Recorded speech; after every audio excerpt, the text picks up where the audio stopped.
Welcome to Live Well, Dream Big. I'm Suzanne Monroe, founder of the International Association of Wellness Professionals, where I've been teaching people how to live a life of wellness, tap into their passion, and go for their dreams for over 15 years.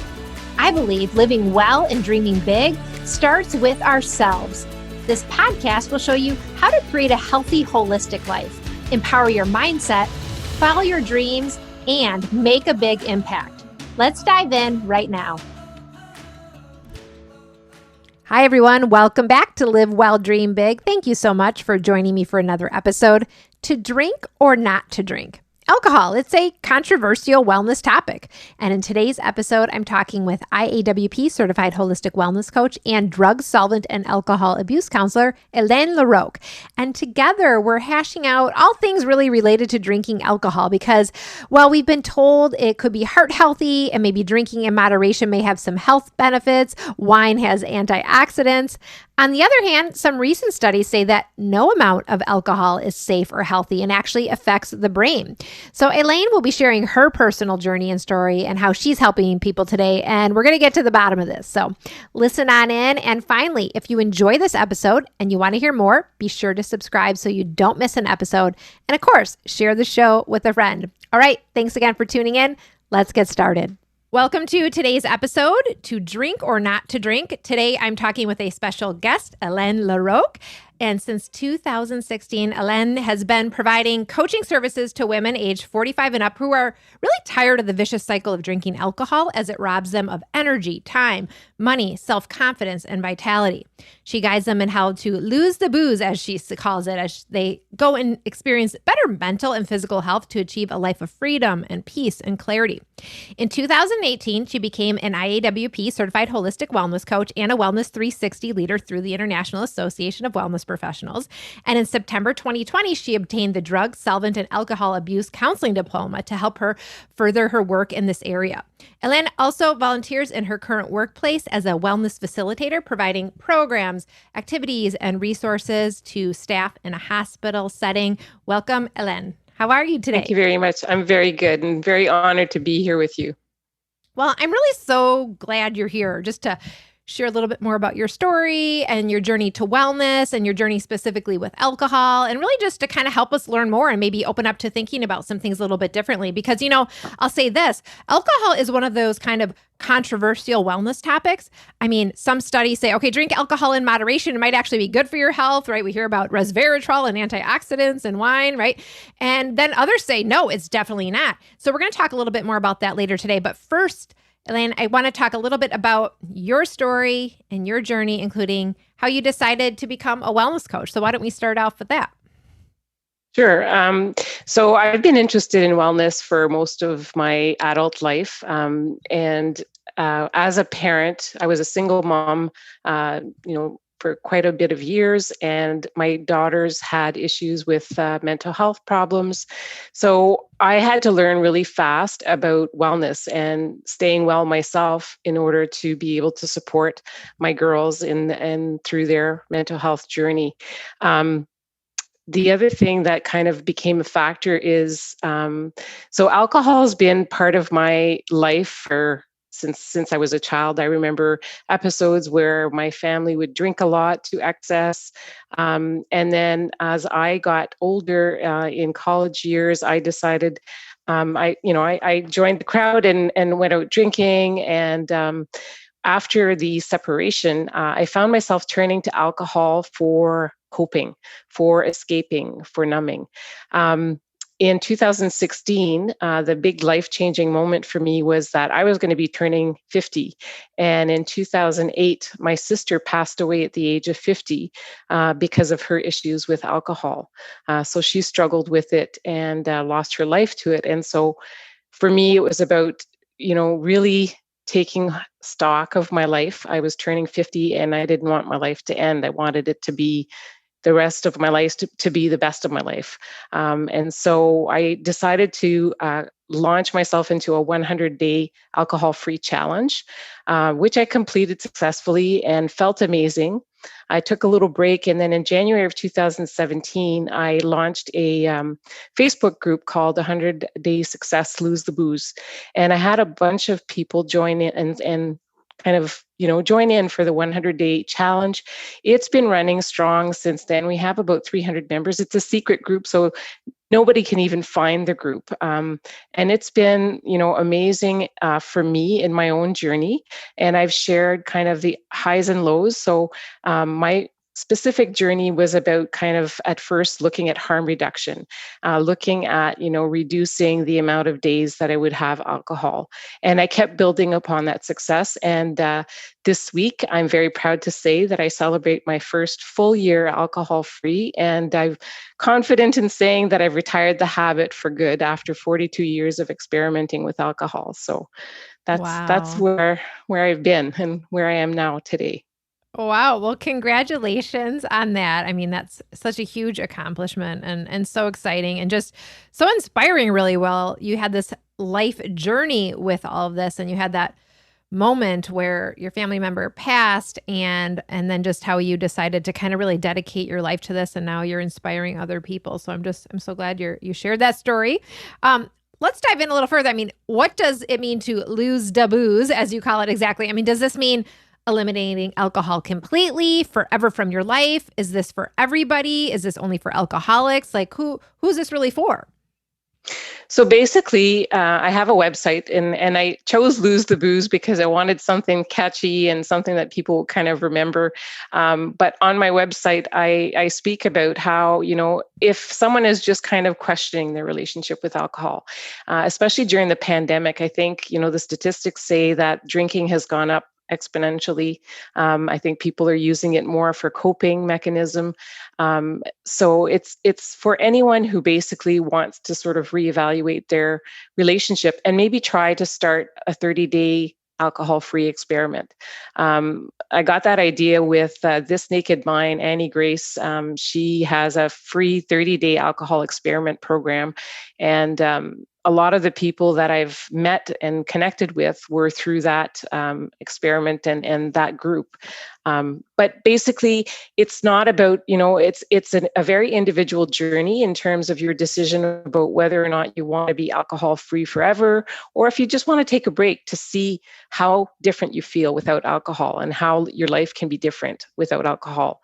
And believe it or not, sometimes it's just about kind of a reminder, right? So if you try it for 30 days, you might be reminded of the things that alcohol is actually taking away from your life rather than giving, right? And a lot of people look to alcohol like a reward, right? I've worked so hard, I deserve that glass of wine after dinner, or things like that. And I think it's about changing the mentality in terms of, there are better ways to reward ourselves, right? And as wellness professionals, that's what we want to focus on, is the healthy ways of coping and rewarding ourselves for a hard day's work.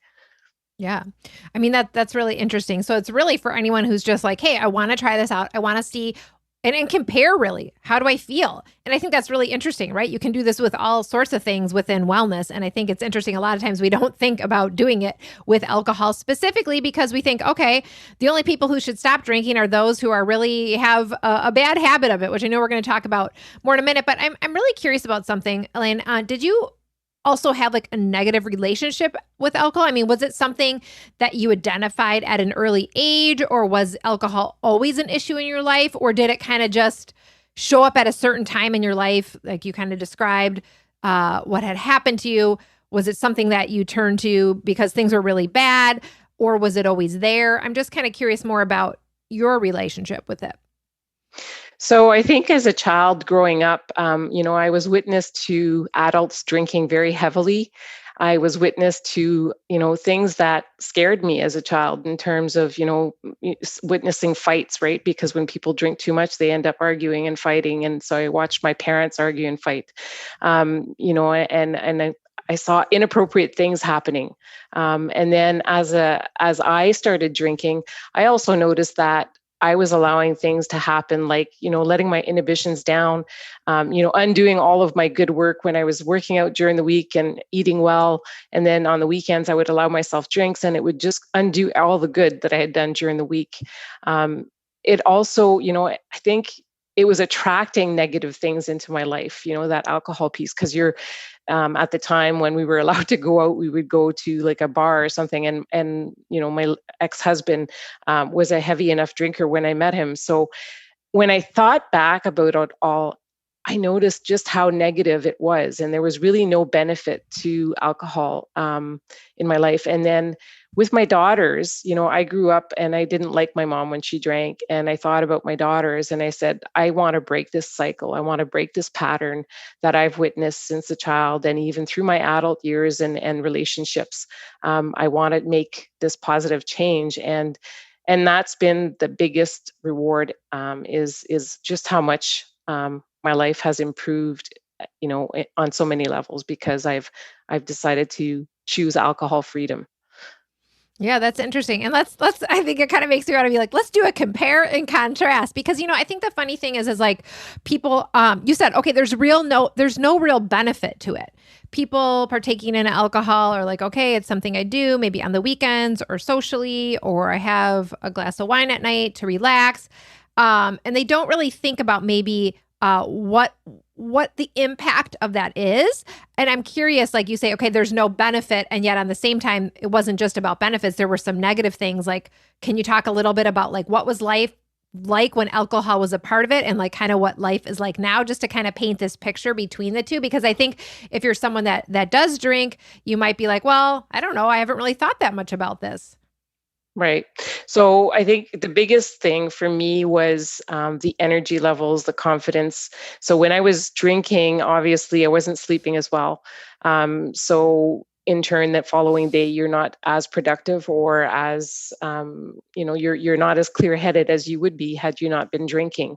Other things, just like the saving money, the no hangovers, the no wasting time. Like, I used to spend hours just sitting and watching TV, right? And drinking and watching other lives go by instead of living my own life, right? I was sitting there watching TV and watching, stories on TV instead of making my own stories and doing my own activities. So in contrast, right now that I've been alcohol free, what I've found is I've rediscovered a whole lot of passions that I used to have, like crafting, like gardening, my writing. I want to write a book. I've been wanting to write a book about this, and share my story, along with sharing, tools and things to make it easier. I'm constantly kind of trying to put myself out there, so in social media, to sort of get away from that, the memes that you see all the time with Mhm. about the drinking. Well, I want to be on the other side, and be promoting the sobriety and the Mhm. alcohol freedom that, not drinking provides. For Yeah. me, there's never been really any benefit. The mental health piece is huge. A lot of people will drink to try to lift their spirits, when in fact alcohol is a depressant, Mhm. right? So, at first it might give you that little bit of a high, but then you go down, and then you need more to bring you up again. So it's about kind of, finding that natural high within yourself by choosing activities that bring that to you. So, like for me this year, I have 2 garden boxes that are brand new. I've created 2 new flower beds, and those are the kinds of things that I'm doing and really enjoying. And I would not be doing that if I was, with my daily drinking habits or whatnot. And it was daily drinking most times. And, I would try to sort of make deals with myself about moderation. I would only drink from Friday and Saturday, but Sunday to Thursday would be alcohol free. And, and I know you were going to maybe mention this later, but it's just kind of flowing with this in terms of, you know, should I just try moderation? And for some people, right, they have no issue with drinking. For me, it was an issue. And I don't know if it's because of how I grew up, if it's why it is, but it was the case for me in the sense that I was never just 1 or 2 drinks. It was more than what was a healthy level of drinking when I did decide to drink. So for me, it was just easier to say no to that first drink. And that's, in my case, I have this little hashtag that I use. It's called MINAO, Mineo. So moderation is not an option in my case. But in the groups, and in terms of what I share with others that are trying to sort of improve their relationship, it's never about, you know, dictating to someone what they should do. It's a very individual decision. If anything, what I promote is better, and it's about a focus on harm reduction. Is the approach that I like to go with. Well, you've shared so much there, and I think one of the things coming through, it's like, when you have that time, like it's time to relax, it's time to go into self-care, it's time to go into downtime. If drinking is a part of your life, that might be a natural thing that you do without really realizing, as you said, it does depress you, which then you have less energy, which you naturally are just going to be doing less other things that might be able to fill you up in your life, whether it's wellness related or just passion related. So I hear for you that it just really opened up this space, and it also just brought more clarity around your passion and purpose and allowed you to dedicate that energy to that.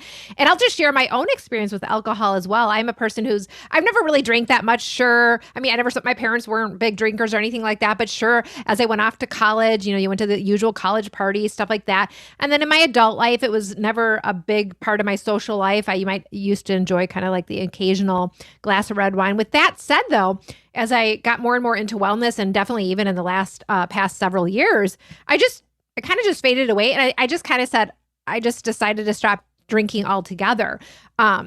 Because I found that even the smallest amount, even if I only had something maybe once a month or at a social gathering, it just kind of made me feel off. And not just in the moment where you feel kind of relaxed or whatever, but you might even feel this slight fuzziness the next day, right? So you don't have that clarity, like you said. And so I think when you're really on the journey to living well and dreaming big, to really showing up for your life and really operating at this higher level, there's just not room for that kind of fuzziness, for that kind of numbing out, right? Because the more clarity you have, the more you can really bring to the world with your gifts and stuff like that. So for me, not only I only want that total clarity as much as I can, and to really fully be in my most empowered self as much as possible, right? So I've also found, and I don't know if you've experienced this, but the more you kind of clean up your health, the more pure and clean you go with your food and your beverages, the more in alignment you are with everything around you, right? So it's not just alcohol, but it might be sugar or cutting out other toxins. And frankly, the funny thing, or kind of the caveat to this, is that it's kind of hard to go back and say, okay, I'm just going to have one glass of wine or a little bit of sugar, because all of a sudden your body, when you've eliminated, it just totally reacts after having been eliminated. So it's almost like there is no moderation. There is no happy medium in that sense, because you don't get that pleasure from it anymore. I mean, I know I've experienced this with sugar as well. You cut out sugar and then you're like, I'll have the occasional, go to the birthday or whatever. But then it has such an impact, right? So I think, and my husband always laughs, he's like, you've kind of ruined us, right? Like we can't even enjoy things like this sometimes because it's not a part of our daily life. So anyway, I think there's so many benefits, kind of as you're saying as well, in terms of awareness and clarity and really being in alignment in your life, which it sounds like you are, and you've really gotten to that place. Mm-hmm. It's been, a long journey, and it's not been a straight line. But I think, as a coach, I've been very authentic in my journey and sharing, what I've been experiencing. And I think that that's what people appreciate the most. And in our group, like, I wish I had a numbers to share with you, but we've had some people who, were experiencing very serious negative effects from their drinking, including like DUIs and being involved with the law and stuff, and have turned their lives around and are completely alcohol free now. And it's just so rewarding to see the transformation that happens. And what's amazing in the group, because not everyone gets it, right? Not everyone has an issue with alcohol. Some people just don't even think twice about it, like yourself, right? You just ended up not drinking anymore because it just didn't fit in your life. But for me, it was a very much a big preoccupation in my life. It was always like, calculating when I was going to drink next, or, when I was going somewhere, what was I going to do? And when I tried the moderation piece, it was like, this is taking up too much real estate in my head. I need to just let it go, retire it for good, because like you said, it just makes space for bigger and better things. And I feel so elated. And it was my big primary focus for the first year. And just like our Wellness 360 wheel, right? We tackle one thing at a time, because if you try to tackle too many things at once, then you get overwhelmed and you just kind of back off. For me, the first year has been this, and going forward, obviously I'm going to continue, but then it's about focusing on getting to a healthier weight or whatnot, because the eating part, right, is still, it was like eating and drinking. So it's a step process, and it's a very individual journey in terms of whether or not someone wants to be completely alcohol free, or if they want to just take the break to see what the benefits are for them, because it's different for everyone. Yeah, that totally makes sense. And I just want to kind of ask you about this because, as I was saying when we first started, we've heard for years, okay, drinking alcohol in moderation could be good for your heart. It's heart healthy. Or again, red wine has resveratrol, antioxidants, right? And some studies were showing that an association between, like, red wine, for example, is lowering your risk of heart disease. I think people really got on the bandwagon like, oh, it's healthy, I should have a couple glasses, right? On the other hand, a new study just came out a few weeks ago from the University of Oxford, where they were studying the relationship between alcohol intake and brain scans.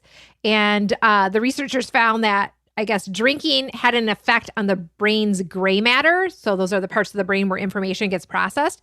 And so basically, the more people drink, the less the volume of their gray matter, which is kind of huge, right? Like, because you see this direct impact on the brain. And the thinking was no amount of alcohol is healthy because of this impact on the brain. What are your thoughts on this? I mean, is alcohol bad? Is it good? Is it just bad for some people? Any thoughts? Well, when I hear about the reverse withdrawal, I just think to myself, eat some red grapes and you'll get the benefits. You don't need to drink wine to get the benefits, you know? And I mean, I think if for some people, like I said, it could be calming, right? It could be like the one glass, but if that one glass is enough and it's not, it's not something that they want more of, and if they can control it, then fine. I just now don't see any benefit, right? I see money lost, right? Because I look at, I did a Sober Time app and tracked money that I was spending. So you kind of estimate how much you were spending. And just in 1 year, I've saved $5,500 by not drinking, right? And so for me, I keep seeing, I don't see the benefits. Like when I tell my clients to sort of, one of the things that I have is an exercise about, what's your why? Because unless you really know why you want to do this, and what you want to commit to, it won't happen. But part of the exercise is, what's the pros and cons? Why do you want to quit drinking? And is there any benefit to continuing to drink? And so making them kind of take stock of the benefits for them, and if they see any, are there any benefits, right? And I challenge each of you to think about it. Like, what are the benefits that you feel when you decide to have a glass of wine? Yes, it's a social thing, and I think in a sense, when we decide not to drink, people feel a little bit awkward at first, but now people know that I don't drink. So I have, like, sometimes I'll buy like an alcohol-free wine and I'll have it in a glass of wine. So I'm having a drink. It just doesn't contain alcohol, right? It's about rituals. It's about changing things so that you can still have those rituals that made you feel good, but it doesn't have to involve alcohol.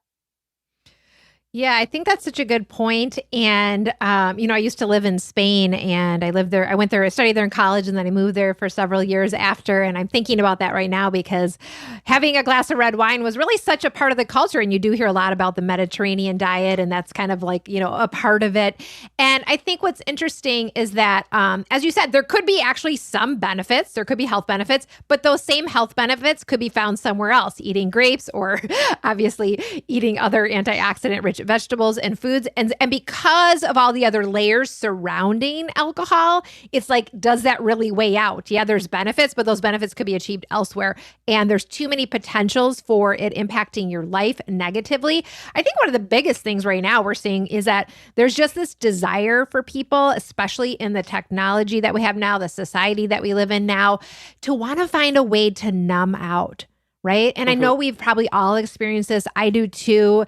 It can be with your phone. It can be with alcohol. It could be with sugar. It can be with doing something just totally mindless. And I get that because, like, there's just so much happening around us, especially in the last year. And right. So there's this desire to kind of go inward or to shut things off or to really escape from all of that.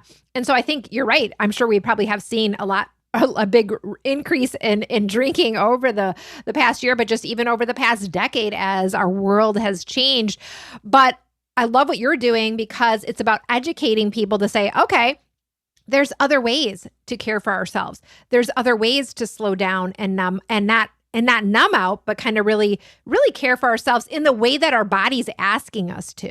I think our body is asking us to do something. And if we reach for that glass of red wine, we're only really scratching the surface about what's possible in terms of downtime and self-care and slowing down. And those are just some thoughts that came to mind. Yes, for sure. I mean, the self-care piece and the rewards, right, are a very important part of being alcohol free. I stay away from the term sobriety, although, for me, it's really alcohol freedom. It's a freedom that, I can live my life and, like you say, find things that will fulfill me or give me that escape without using a substance to do so.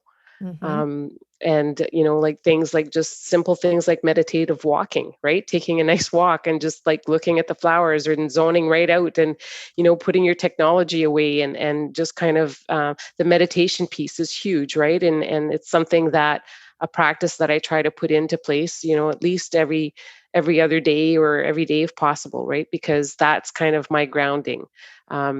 Breathing, just the simple breathing, if I'm feeling stressed out, I'll take a few moments to take some breaths and just kind of ground myself and really kind of consider, okay, what can I do here to sort Mm-hmm. of help me feel better? And it does ever. And now, like 1 year later, the thought of having a drink doesn't come up. Whereas early on, that was always kind of my go-to, right? But it's about shifting habits. It's about changing patterns.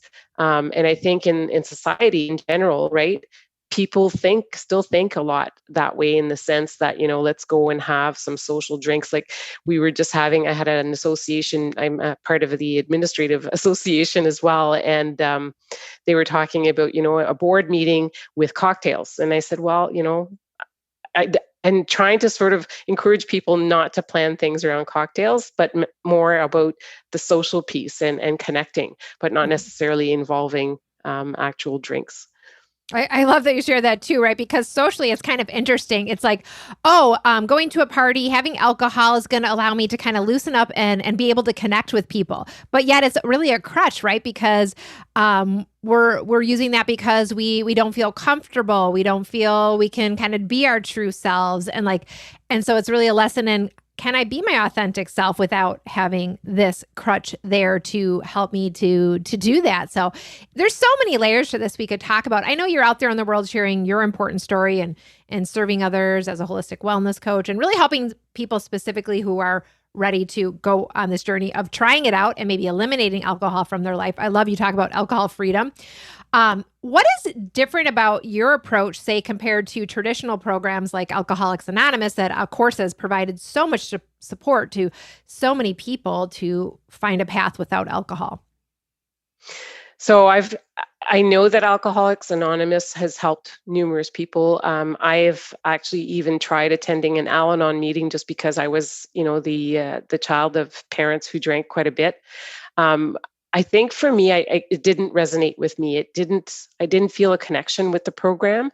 Number one, I did not like, they have about a saying about how we are powerless. And to me, I just believe the complete opposite is that we have complete power over, what we do in our lives.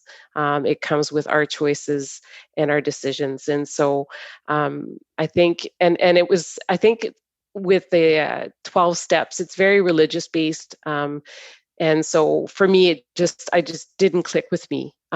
My approach when I started out was looking at moderation management, was looking at harm reduction, and in the lose the booze, I call it lose the booze the other way, where better is better. So it's encouraging people to just at first, even if they're not ready to call it completely quits, it's about improving their stats. Right. And that's how I started. Like I started 1 year, I only had 65 days alcohol free. And then I worked up to like 306 days alcohol free in a year. And then now, consecutively a full year alcohol free, and it's been built up since 2013 is when I actually started kind of doing this, and has built up to where I am today, and I feel so much better.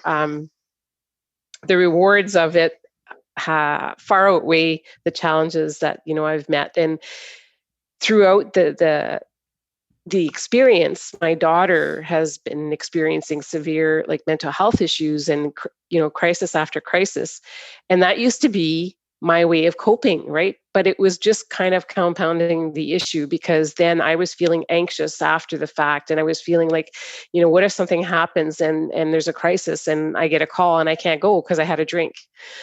So for me, it was important for that reason as well, in terms of always being available and, kind of on call in a situation in my family where I was needed. So, Mhm. yeah. Well, that's so interesting. You've said a lot there. And it sounds like, too, it's like, okay, people who actually really describe and they say, okay, they realize they have alcoholism. Maybe they're going one route, but what you're doing really could be helping people at that level, but also could just be helping people who are deciding, okay, I want to try this out for myself, to go on a different journey and see what it's like. And I think when people think of alcoholism, though, I think it's easy to picture what you see in the movies, for example, kind of like the out of control person with violent outbursts, or maybe someone being unable to care for their family or children. But this is really only one image of how alcohol can affect a person's life. And in actuality, I think a lot of people actually have drinking problems, or drinking that affects their life sort of at these various degrees, kind of like you described. What are your thoughts on on the stigma and labels around alcoholism? So I don't believe in the label of alcoholism no more than I believe in the label of foodaholic, right? Or, smokeaholic or sugarholic. I think people may sometimes have a substance use disorder, but I don't believe in the term or label of alcoholic. I think, when I look at my sister's life, she definitely had a substance use issue, and so did I. And um, there is a stigma around, like, you don't want to share about this journey because people were going to label you as an alcoholic. I did not hit rock bottom. I wasn't down and out on the street to make me decide to do this journey. It was just a personal decision for numerous reasons, for wellness, for being there for my children, and for hopefully helping and inspiring others, because that's what my passion is. And when you live for your passion, it just makes things so easy, in the sense that it doesn't feel like I'm missing out on anything. And I used to think that way. It used to be hard for me to say, I'm going to quit forever. And I was always the type of person that, I don't like kind of putting limits, or, because then I'm a rebel and I want to kind of break those limits. But in this case, I think people still see, this label, or this, like you said, a picture of, a movie where someone's really down and out, and you know, eh, the homeless person that's sitting with their old bottle of wine and on the ground, or looking for change, or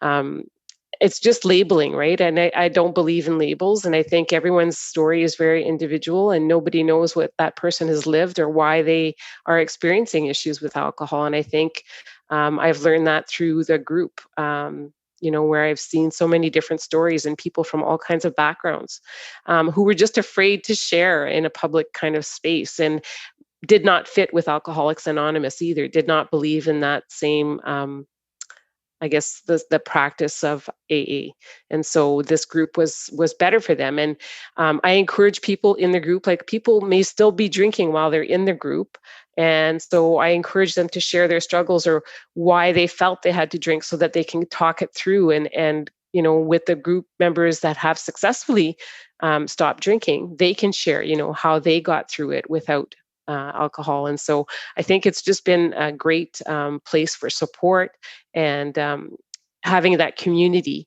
is really important. I have, like, the background of my group is, addiction. Connection is the opposite of addiction, right? So making connections with people that understand where you're coming from. At first, it may mean that you have to change some friends, because if you have friends that are, very heavily reliant on the drinking habits or rituals, then you may have to shift away if they're not understanding or supportive of your decision. Um, But it's all about, your well-being and making the decisions that are right for you. Well, you've shared a lot there as well, and it was interesting. You didn't have a rock moment. I think in many people's journey, whether it's a change, anything journey in wellness, or in this case, sometimes there's kind of that rock bottom moment, where you're like, okay.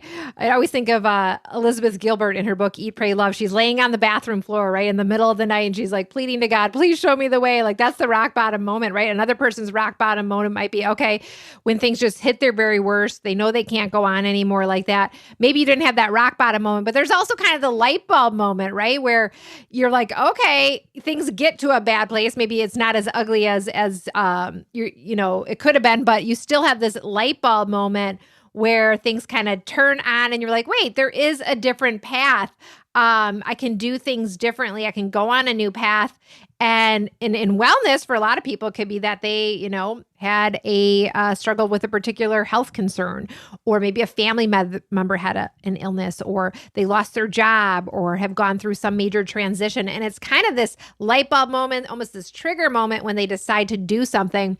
So for you, really, what was your light bulb moment then when you decided, okay, I'm leaving alcohol behind. I'm going to create a life of wellness instead? Was it when your sister passed, or was it something after that? Like what actually happened where you said, okay, that's it, I'm doing this, and now you're at 1 year? I think that the biggest one was my sister's passing at the age of 50, and my decision from the age of 50, to really build a life of alcohol freedom. And it didn't, like I said, it didn't happen overnight. But I think there's also, I have gone through other, very difficult life experiences. Like I've experienced bankruptcy, I've experienced job loss, I've experienced divorce. In the span of 1 month, I was. I went through the separation and my mom passing away, but it didn't click just then, right? In terms of letting go of alcohol at that time, like I started to try to kind of recognize that it was an issue, but it was really when the age of 50, I thought, I want the rest of my life to be the best of my life, and seeing my sister pass away at such a young age really kind of was the catalyst. And I think I had initially committed to do just 50 days, right? Age 50, do 50 days alcohol free. And then I doubled it to 100. And then I kept going in the new year with the group. So that was for me, I think, a decision to make my life different than, what I've seen in my family and other people that I've witnessed who've, I've watched their health decline because of alcohol use. Mm-hmm.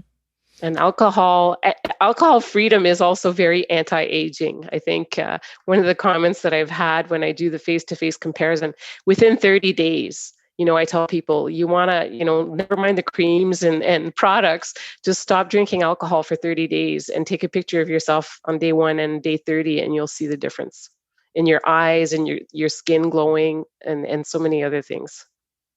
Wow, that's amazing. I've seen some of your face-to-faces out there. That's very cool to do that comparison because it makes it so real. It's like, oh, wow, it must be having some physical effect that maybe I can't always see, but now here I can see because I've done this comparison. So that's very interesting. We have listeners from all over the world listening in and from different backgrounds and experiences. And, some might be listening saying, okay, this is really interesting, but, well, I don't have a problem with alcohol. Others might be kind of getting a wake-up call today, realizing, maybe I should make a change. And still others might be somewhere in between, perhaps questioning their own relationship and not totally sure. What advice would you give to someone who's listening in and who's questioning their relationship with alcohol? Like, how do people get started, or what should they be considering if they're just starting to question this? Well, if they're starting to question it, I mean, there's the group, right, that they can join and become a part of that, like, community. And they could, make the decision to do the 30 days, and see how that goes. What I've found is that most people, when they try to do 30 days, they start to realize, even just 3 days in, how it's not so easy, because it's a habit that's been ingrained in their life that they really struggle. And that the first 10 days are usually the hardest because it takes about 10 days for the alcohol to fully leave your system. So people will experience a variety of things that happen in those first few days. And it all depends, of course, on how heavily someone is drinking, right? So, if people are thinking about changing their habits and if they're drinking very heavily, then I always recommend that they consult with their doctor to make sure that they're doing so safely and avoiding any kind of health issues, right? Because if someone's drinking heavily and they just quit cold turkey, that could cause some seizures and different things that are very serious. So it's important to consult with your doctor if you're drinking very heavily.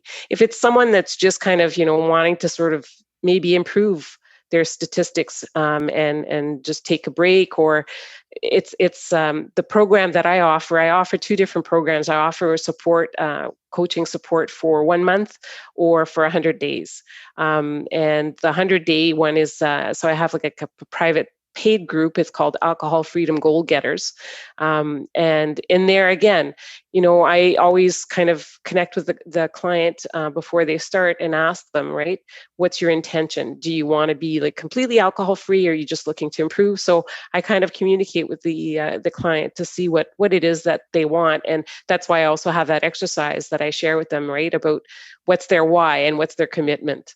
And I think that's the important part, is about, the first part is recognizing that maybe, it's maybe a problem in your life, reaching out for support. And so finding like-minded people. And so there's lots of groups, and my group is out there. And I have, I think, links from my coaching website to the Lose the Booze website itself. And on Facebook, the one that I speak of is secret, so you can't even find it, but they can connect with me. And that's how I kind of open things up through inviting them to join the group, and just at first, let them kind of just explore the group, look at some of the posts, and jump in when they feel comfortable. But it's you don't have to be afraid. You're not alone. You can join a group that gets it right, and that can support you in a non-judgmental, positive way, and that really understands what it is that you're trying to do. Well, I love that. I'm going to go ahead. We're going to put the links below this episode in the show notes, so everybody will have access to that for themselves or to share with others. And it sounds like, Elaine, it's kind of like, okay, people have these habits, right? In this case, we're talking about alcohol, but we have habits, and really changing any habit needs support. So you have this community because people need support in any change you're really going to make. It's very hard to go it alone, right? It's really a lot of the work that wellness coaches do, guiding and supporting others. So I love you've got you work with people personally. You have the 100-day success group. You have options for people to get that support and have that community. And I can't say how important it is to have support and community in any transition and change you're making. Through that process, are there any, what are kind of some of your best tips and tools that you used on your journey that you're sharing with people to become alcohol free? Tips you want to share? So the first tip is, I always say, if this is something that you want to try out, then focus just on that as your main kind of goal. A lot of people will decide to go alcohol free, and they want to just clean up their whole diet. They want to clean up their whole life. And so they want to, go alcohol free. They want to cut out sugar. They want to, stop drinking pop, or they want to do it all at once, right? And I say, no, I said, just focus on being alcohol free as your main goal. One of the things that happens when you do decide to go alcohol free is your sugar cravings will go up. And that's very normal. And so it's about being mindful about that. And maybe I say for the first 30 days, if you have those sugar cravings, you can allow yourself, some sugar, as long as you're sticking to your goal of being alcohol free. The other thing is, in terms of, obviously the community and getting involved in the group, and really engaging. So not only being in this group, but really posting daily for accountability, or reaching out and supporting others. I think when you're doing that and you're reading and helping other people, it just makes it so much easier to be alcohol free yourself. And it kind of, if you're working through a craving, and you jump into the group and you go and read some posts, or you post yourself for support, it'll shift that thinking. It'll change that pattern. Some of the tools that really helped me out the first time was the Sober Time app. So it's like an app that counts your days that you're alcohol free. And like I said, you can track how much spending you normally do with it, and it'll track how much you're saving. I love it because it has a different quote that comes up every time whenever I pull it up. So if I want to look at it, and I get a little quote of encouragement, and it's been handy. And I'm also a visual person, so I was using the calendar with stars, right, to sort of mark the days that I was alcohol free, and I kept building my success, right, and increasing the days.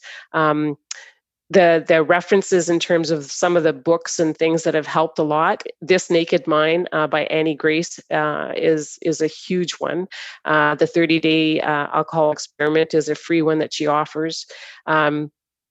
And I don't mind sharing that, because that's one of the things I think it's important, even as wellness professionals, to share the other great things that are out there. One of the other books that I found was really helpful, and I've listened to it about 3 times over, is The Little Book of Big Change, which talks about just the no willpower approach, right, to changing any habit. Because it's not about willpower. It's about really shifting that pattern in your head in terms of how you live your life.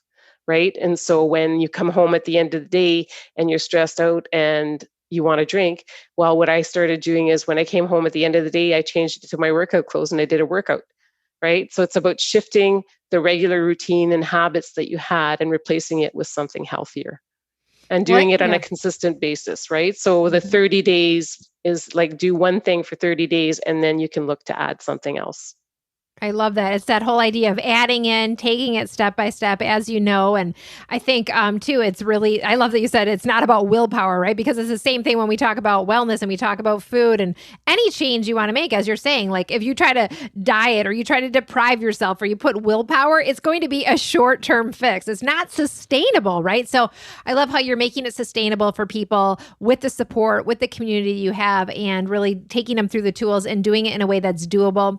Elaine, this has been enlightening. I just want to thank you for being here, sharing your story today. We're going to switch gears now and go to our talk back time with our holistic wellness coaches, who are all joining us out there live. Hey, everybody out there. Now is a good time to raise your hand, to ask questions, to share feedback, any thoughts, breakthroughs. Let's go ahead and go over to Heather first. Hi, Heather.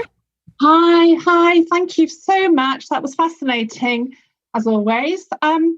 My question to Helene, if I've said it correctly, you said it right, is how to raise the subject with a friend who, from a couple of things that have been said, my sense is she's drinking much more alcohol, generally in the evening.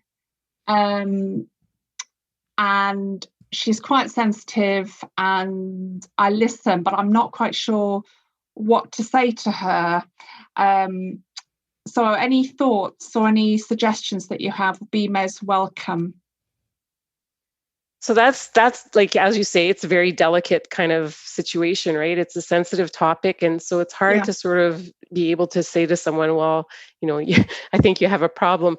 I think sometimes just kind of looking at what that drinking is changing or causing a problem in her life with. So, whether it's causing her to sort of, I don't know, be late for work or not engage in social activities, or, back out on things. Because those are some of the things that I used to do, right? I used to miss work because I was hungover, or I used to cancel on social outings because I had had a drink or two and I didn't feel like going out. So maybe look at, the things that are affected by her drinking, and maybe talk about that as kind of an opening. And that's a tough one. My sense is that a lot of it is wrapped around grief, and so she's using it as a form of escape.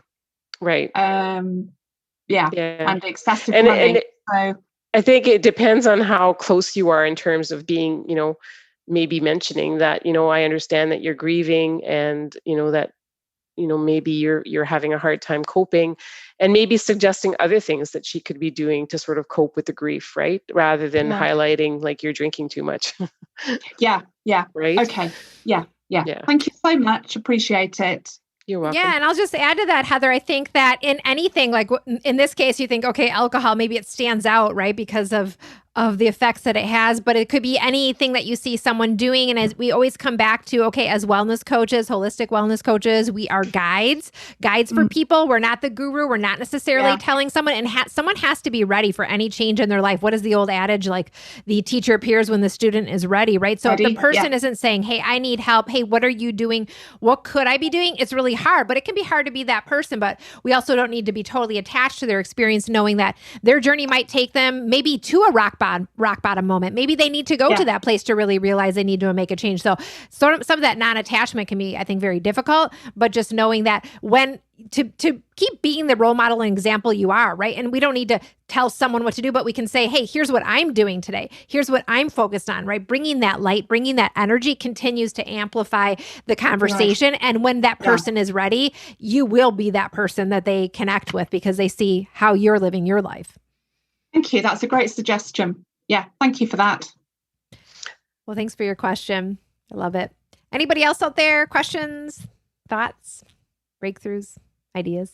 Now's the time. Just to let you know, Heather, too, what Suzanne was just saying, I think by posting and sharing my story, I kind of used to hesitate about posting or sharing too much about my alcohol-free journey because I thought, what if people at my workplace, which is a hospital, starts to judge and wonder if I was having a problem with my drinking. But, it's been the opposite, where people have been actually inspired and have sent me messages and said, so it's scary sometimes to put ourselves out there and to share, some of those things, but that's what will then inspire people, right? And sometimes, I get feedback from people about, how when I shared about my relapse or, how I struggled, that's what helped them the most. And that's what made them connect the most. Fine. Thank you. Thank you. Thank you. Anybody else out there? Any shares? Let's go over to Manuela and then we'll go to Shannon. Hi, Manuela. Hi. I just wanted to share a story that happened with me. I never really had an issue with alcohol and never resonated with me. But what I did find was when I was in a social setting, especially with friends who were getting more heavily involved with alcohol, there was a pushback, and it became a very uncomfortable situation for me. And then it affected our friendships. We grew apart. So there's also that side that you need to pay attention to as well, that there may be lost relationships or these things will shift. As I think, Helena, you mentioned before, to make room for more, but to be aware that these things can happen and your life will change, not just because you're not including alcohol anymore or you're making changes around the alcohol, but like the Wellness 360, it affects so many different areas. And it could be painful as well, because these could be relationships that you cherish or that you care for deeply, but a decision needs to be made if both can't be done in a harmonious way. Yeah, that's right. And I did mention that sometimes your social circles may have to change because of your decision to sort of follow this path. But on the other hand, it also, for me, actually opened up my reconnecting with a high school friend that I lost touch with when I fell out and fell off into this, drinking with my husband as a pattern or whatnot. And so we've reconnected. So, you lose some, you gain some, right? So it's just a matter about how your life ends up shifting. And all I can say is from my own personal experience is that the shifting has all been positive stuff. And, I shared, I think, in one of my posts recently about, I think, having this alcohol freedom has given me more courage, more confidence to push myself outside of my comfort zone, and just recently got a promotion at work, right? And it's something that I didn't even foresee or think of. I just kind of went ahead and did it. And I don't think that I would have had that confidence or, I would have been second guessing myself if I was still drinking. So there's that. Yeah. I mean, I love that. And I think what you're sharing, Manuela, is really something that points to the journey that we go on with any shift or change. And it's really the one reason why people often don't want to change, because there's an underlying fear that what will I lose? What will I have to give up to become the new, better version of me? And the truth is, it may be shifts in relationships or other areas in your life, right? So that can be there. I think it's good to hear knowing that, okay, some things are going to fall away and some things will fill that void and that gap. But you're right, the transition to get there might feel like some loss on the way, and just keeping in mind, okay, this is making room for something more, making room for something bigger, whatever the change is. And we see that a lot with coaches in our community as well, as they embark on this journey to becoming, a wellness coach and going out on their own. Sometimes family and friends don't even understand that, right? And we continue to come together in community for support and surround ourselves with like-minded people. Doesn't mean we have to eliminate people from our life, but we want to continue to surround ourselves with like-minded people too whenever we're making those shifts. So I'm glad you shared that, though. I think that's an incredible insight into really what it could look like in the day-to-day for people and the reality of it. So thanks for mentioning that. Let's go over to Shannon next. Hi, Shannon. Thank you. Hi. Thank you firstly for the video. I feel like it's come at like a perfect time. So to give a bit of background about myself, I stopped drinking probably about a month or two ago, not for any reason really, never had any troubles with it before, just something that kind of aligned with myself. My question to you is, me being 25 years old, I have two sides of the coin. I have a lot of people with a lot of comments, a lot of judgment, obviously being so young. Majority of social situations are surrounded by drinking, and obviously a lot of people also coming to me saying like, how can I stop drinking at 25, and what tips I can give them, which I don't really have tips to give them. I was wondering if there's anything for the younger audience to help them not be drinking as much. I'm not as familiar with the younger audience because I'm obviously 50. I'm going to be 55 this year, but I think there's a shift out there in the sense of how people are living their lives. And it also, I think, is happening with you. You're proof because you're here as a wellness coach. And I think more and more, it's just about education, right? It's about saying to people and sharing the benefits of this alcohol freedom and really focusing on that rather than this whole, the social, the advertising, the liquor companies, the beer companies put so much money in advertising, and that's what appeals to the younger generation. But it's about showing people, maybe kind of showing them activities that they can be doing that, don't involve alcohol, and the benefits of doing so. And I think, I know my oldest daughter, who's actually going to be 25 this year, she has really cut back on her drinking as well, just because she just doesn't like how it makes her feel and wants to live a healthier life. And so I think kudos to you for making that decision and for wanting to share that. And I'd love to connect with you after, and I'd probably be able to find some just on the spot. I can't think of any right now, but I would love to send you some information and if that's something you'd like. Yeah, perfect. Thank you. I really appreciate that. Yeah, Shannon, I think too, you're really like kind of pioneering. You're at the head of something brand new that's really continuing to grow as more and more young people are leaning more into wellness. You're really going to be, at the forefront of that. And part of that means you might be doing things a little bit differently than your friends and your social circles for a little while. But I think, as we said before, as you continue just to do what's right for you, those who are drawn to that will probably want to learn more and ask more questions about it. And maybe it's not so much like, I'm not drinking alcohol, I'm not eliminating this, but this is what I am doing. It's again, focusing on the adding in, right? Like, this doesn't really make me feel great, but what makes me feel great are doing these things. And so I always like that idea. It's like, okay, it's not about leaving this necessarily. Well, it could be in some cases. It's really about what you're getting, what you're gaining, what you're enjoying. And I think some of that's going to happen naturally as you just go on this process, because for you, it's more about living your best life. It sounds like really living a life of wellness, and that's your focus as you move forward. So that's fantastic, really. Thanks for sharing with us. Anybody else out there? Shares or anything else coming through? Ben is raising his hand. Let's go over to Ben. Hi. Thank you very much, Helene, for your share. It's wonderful. And thanks for the great moderation, Suzanne. I think I'm just reiterating it's a very personal journey, and to each their own. And as wellness coaches, as we come from the place that says you should stop, I think it automatically turns off a number of people before we even get started, as opposed to, what is your relationship with alcohol, and kind of taking it from there. So I'm really echoing what you just last said, Suzanne. As someone who's 11 years sober and who had an issue with alcohol, I will say this about the label part, though. Something that made me feel fantastic is because that shame perhaps around it. There was a quote, a letter given to me on that really kind of changed me. It wasn't at the moment, but it certainly resonated with me. But it was a letter written from a friend to a friend who said that really your involvement, your over-involvement with alcohol is a search for spirit.